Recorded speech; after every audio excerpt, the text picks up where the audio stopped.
Азия чемпионатының күміс жүлдегері туған жерінде құрметке бөленді. Бүгін Қордай ауданына қарасты Бетқайнар ауылында жасөспірімдер арасындағы Азия чемпионатының екінші орын иегерімен кездесу өтті. Толығырақ жерлесімізбен жүздесіп қайтқан тілшінің бейне материалында. 29 маусымда Таиланд корольдігінің Паттайя қаласында Азия чемпионаты өткен еді. 15 жасқа дейінгі спортшылар арасында үздік шыққан Наилдің тарихи жеңісіне орай бүгін Бетқайнар ауылындағы дене шынықтыру сауықтыру кешенінде салтанатты қабылдау ұйымдастырылды. Жиынға аудан әкімінің орынбасары, ауыл ақсақалдары, спорт ардагерлері мен жастар қатысқан. Іс-шара барысында Наил Зейналов пен оның бапкері Руслан Қасымбековке аудан әкімінің алғыс хаты табысталды.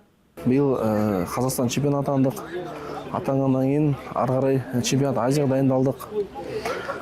Осы жарты 6 айдан бері дайындалып келе жатырмық. Осы неге Азия чемпионаты Азияға десе. Мысалы республикалық турнирларда, международный турнирларда чемпион болдық. Қырғызстан мемлекетінде чемпион болдық. Өзбекстанға бардық. Дагестан мемлекетіне барып келдік. О жақта да күрестік, о жақта да чемпион болдық. Бұл бала келгенде жаңадан мінезді болып келді.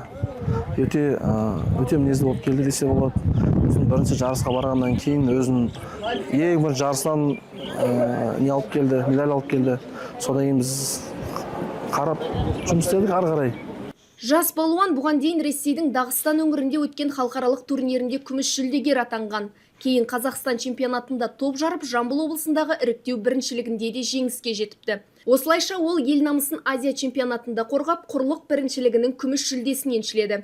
Спортпен көп жылдан бері айналысып келемін. Осы уақыт ішінде түрлі жарыстарда жарақатталдым. Қиын сәттерде бапкерім әрдайым жанымнан табылып, маған қолдау көрсетті. Соның арқасында жетістікке жеттім. Ендігі басты мақсатым әлем чемпионы атану. Оған жету үшін бар күшімді саламын. Наил Зейналовтың бұл жеңісі аудан спортындағы ең ірі халықаралық жетістіктердің бірі.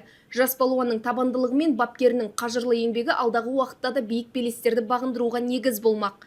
Енді спортшы әлемдік додада ел намысын абыроймен қорғауды көздеп отыр. Айгерім Қожабайқызы, Еркебұлан Болатұлы, Қордай 24 Ньюс.